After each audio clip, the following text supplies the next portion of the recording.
Hello,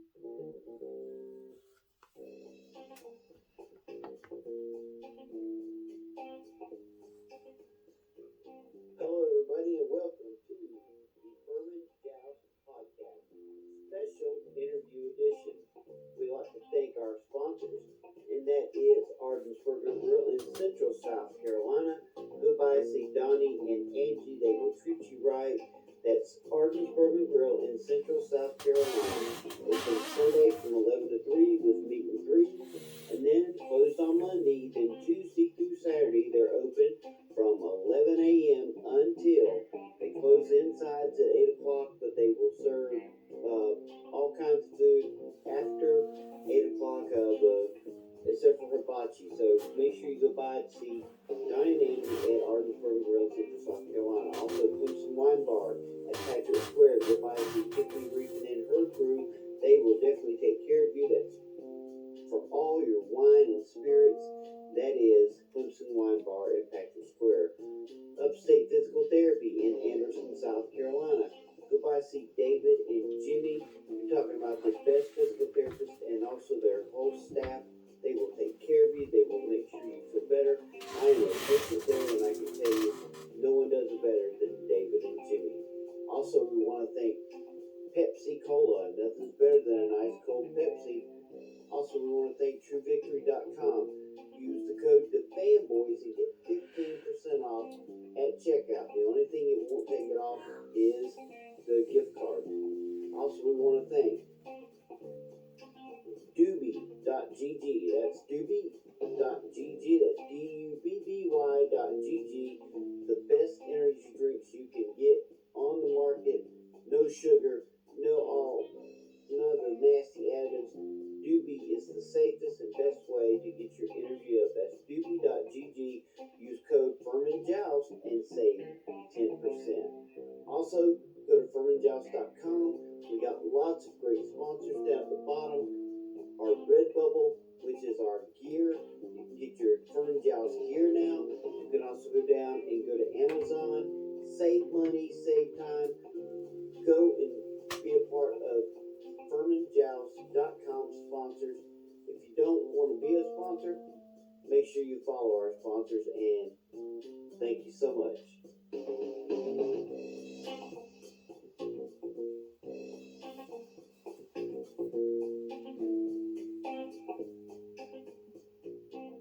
Hello, everybody, and welcome to Furman Joust podcast. We want to thank Ardensburger Grill in Central South Carolina for bringing this special interview. And the gentleman we have tonight needs no introduction in the state of South Carolina. He is one of the best players that I've seen live in person, and you will see more of him as Furman is going to be in the playoffs. We are bringing in Mr. Wayne Anderson Jr. How are we doing, Wayne? Good. How are you doing? Doing great, doing great. First of all, thank you for coming on the Furman Joust podcast. It's an honor to have you. Can we start off in case someone that's new listening and doesn't know enough about Furman? Tell us a little bit about yourself. Yeah, so I'm a fifth year here at Furman. I graduated this past May with a business administration degree. I'm really not sure what my next steps are and kind of what I plan on doing. I've kind of just been focused on football in the season. I mean, we've always been having a good year, so that's really good. Football wise, I kind of just do it all. Really, I play running back, I play receiver, then start kick returner. I'm heavy on some teams. I'm kind of the gadget player. You kind of just put me wherever, and I'll basically get the job done. But I guess outside of football, personality wise, I feel like I'm kind of a laid back guy. There's a big argument with my friends and I whether I'm a introvert or an extrovert, because I'm kind of a little bit of both. I like being by myself, whether it's doing things like watching Netflix or watching a church service, something like that, going on a drive. You know what I mean. But then at the same time, I can also be extremely social and try to do things with my friends and be active. Like my friends and I, we like to play pickleball, we like to go bowling. Oh, yeah. Or even if it's just being with friends and hanging out, you kind of get both sides of the spectrum of me, personality wise. So I think that's a little short introduction about who I am as a person. Well, Wayne, I tell you what, you you are definitely a role model to a lot of young men out there. Wayne Furman has had a banner year. You've been a huge part of the success. Like you said, you do running back, you've done wide receiver, you've done kick return, punt return. You've been anywhere and everywhere that Coach Hendricks has needed you. How does it feel to be a part of such a great team?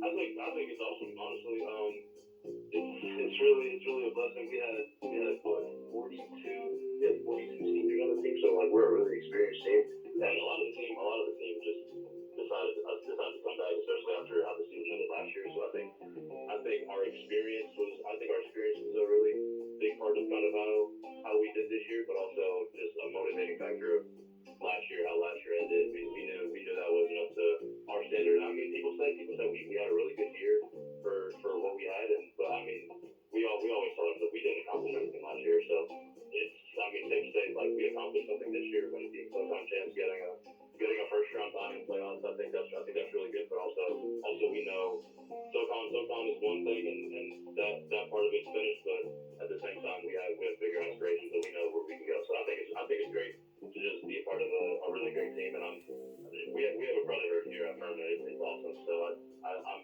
really blessed to be around the guys that I'm around every single day. I think it's awesome.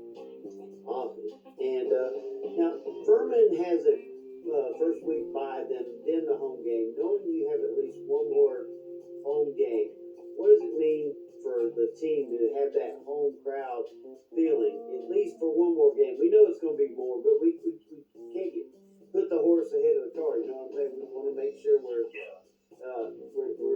giving respect to the teams that will either one of the two teams that will be coming in. But what do that first week bye? What does it mean to have a great home field experience? No, it's awesome. I mean, we definitely can't get too ahead of ourselves. So we kind of just have to take it day by day. But I mean, that's one of our core goals as a team, just to go undefeated at home.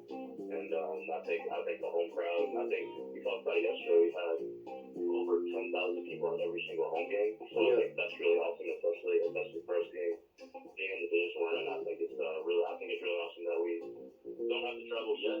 But and also I think traveling kind of takes a toll sometimes. But just the fact that we get to be home, get to play at home, get all the Furman fans at Paladin Stadium. I think it's awesome. I think it's a great feeling. Awesome. What do you do over the next 2 weeks, waiting on that next team to be announced? I mean, I know you probably will have an idea of the coming Saturday, but what exactly is the mindset of the guys? I know you're all seniors, the majority team is seniors, so you probably already have something that you usually do. What is it you do while you're waiting for this next game? Yeah, so I think the biggest thing for us is kind of rest.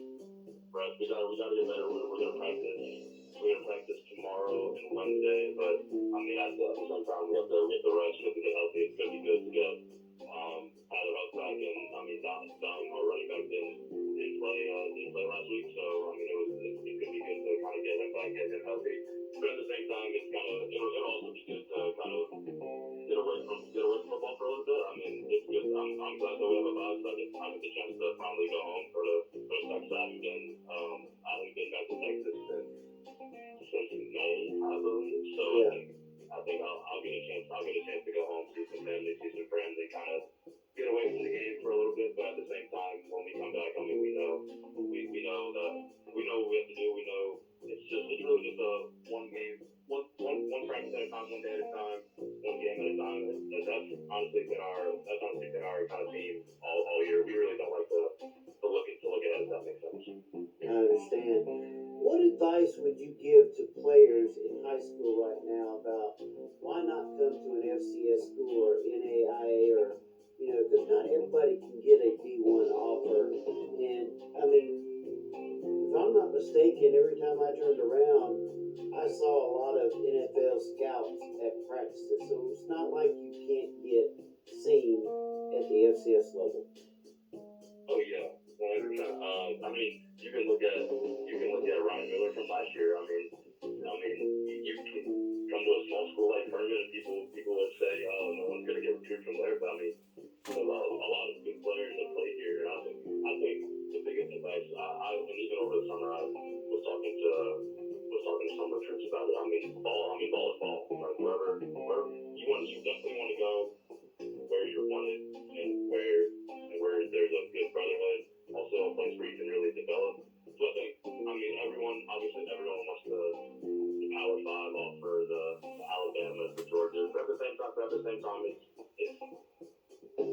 not a bad thing to get an FCS offer. Essentially like a school like Furman. And like you said before, a bunch of NFL scouts have come by here. I think even last year, I'm not sure about this year, but last year all 32 teams were at Furman. So I think that's a great thing. And the biggest thing is if you can play football, they'll find you no matter what. And I mean you see a bunch of stories about people from FCS, D2, D3, NAI. I mean, maybe to the NFL. So it really doesn't matter. I would say. I think the biggest thing is if you can ball, they'll find you no matter what. I agree with you on that. Wayne, who inspires you to be the player you are today? Oh wow. I would say my parents. I don't think I give my parents enough credit for kind of what they've done for me, kind of who I am today. But I would say definitely that they've pushed me since I was a little kid playing football. They pushed me to kind of being the person I am today. I literally still remember to this day. Back when I lived in Pennsylvania, there was this big hill on my street, and I used to just run up and down it all the time. And it was, I mean, back then you kind of really don't think about like why am I doing this, and like this is so tough, this is so difficult. But I mean, the thing about my parents, they see long-term goals, and they see things that I'm striving for. So I think they don't get enough credit, and I probably don't thank them enough for making me the person I am today, not just even as a football player, but just as a person in general, because I definitely wouldn't be where I am today without them. I can totally agree with you, and how parents can mold you into where you want to go. And I know I didn't talk to you about this, but what does it feel like to play with Coach Hendricks or play under Coach Hendricks? It's actually funny. So my mom,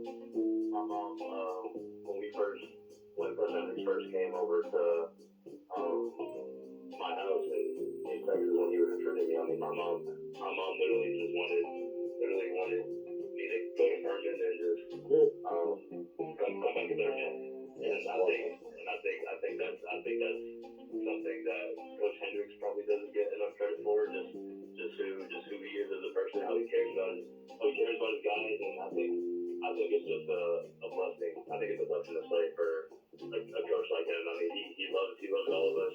He literally every single time my mom comes down to Furman, I mean, it's the best greeting in the world. Like honestly, Coach Hendricks is just a blessing to play for, and I mean, he's also just a really good guy. All right, well now we're going to go into some rapid fire questions. So hope you're ready. We're going to have some fun before we stop the interview. And let's go with the first one. Favorite dessert? I feel like I'm really not a big dessert guy. Banana pudding. Banana pudding is really good. You know, that is popular among players. I know when I did the SoCon Media Day, every player seemed like someone had to say homemade banana pudding. It's popular. Cannot go wrong with banana pudding. All right. Favorite superhero? I'm a really big Marvel guy, so I'm gonna stick with the Marvel world. I'm probably gonna go Black Panther while he was still alive. He was kind of what he did for the culture. I think was really awesome. Kind of how he changed the movies a little bit. So I think that was I'm gonna stick with that one. All right. Your favorite burger? Okay, I may be biased because I'm from Texas. But a sweet and spicy bacon burger from Whataburger. Oh, there you go. Hands down the best. And if there was a close second, I'm still gonna be biased. I'm gonna go with the breakfast burger from Whataburger. Oh, For the 11 p.m. snack. And for anybody out there that's with Whataburger, we need one in Greenville. One is coming. I'm so excited. Hopefully I'm getting here, but I'm so excited when they said, I think they said it maybe last year that they're gonna build one in Greenville. I was told him I was gonna be the first one on line. There you go. All right, favorite song before and after game. Uh, I don't. Honestly, I really don't think I have one. Only because I listen to so much music that I really don't have like a game day playlist. I listen to so many genres of music. It's actually insane. Like, I listen to rap, listen to R&B, but then I also listen to like gospel, country, pop. Yeah. I listen to Hispanic. I listen to classical music. I listen to rock and roll. I mean, it's like the whole. I really have a whole spectrum of just music. I listen to. I could honestly, even if I wanted to try to give you a favorite go-to song, I don't even think it's good. Yeah, I'm that way too. It's like it's weird when I'm on my way to the game. It depends on who's playing who and stuff. It's like the song has to match in some way. Yeah, I totally get that. I mean, it definitely just depends on like the vibe before the game. Like sometimes I need to calm myself down and I listen to some stuff like classical music, or sometimes I'm already amped up and I listen to some rap or something like that. But honestly, it just depends on the day, depends on the week. It depends on the mood in general. If that makes sense. Oh yeah, makes perfect sense. Favorite color? It used to be blue. But then I feel like I also got away from favorite colors because I kind of wear a lot of colors, but then I also found myself wearing a lot of black. Oh, okay. So I think I'm gonna go black. Sounds good. Favorite player? I say player because some people rather say an NBA than an NFL player. You know what I'm saying? So it doesn't matter what. It doesn't matter what league. So I'm gonna go NFL. I'm gonna go NFL. I think it would hurt me to not say Le'Veon Bell because I'm a Steelers fan. Oh, okay. And I tried to model, especially like back in high school when I like really played running back and only played running back. I tried to play my game like straight off the head. So I would have to say Le'Veon Bell while he was on the Steelers, because when he was on the other teams he really wasn't all that. But I would say now currently probably Tyreek Hill. I think just the way he plays, how fast he is, I think it's just amazing, honestly. Well, Wayne, I just want to thank you so much for coming on and being a part of the Furman Joust podcast. And we want to thank you and wish you and the team luck in the coming weeks. And we'll be definitely watching you. I'll see you on the sideline. And we wish you the best. We wish the team the best. And let them know that everybody at Furman Joust is pulling for y'all. Awesome. I really appreciate you having me on. I really enjoyed this.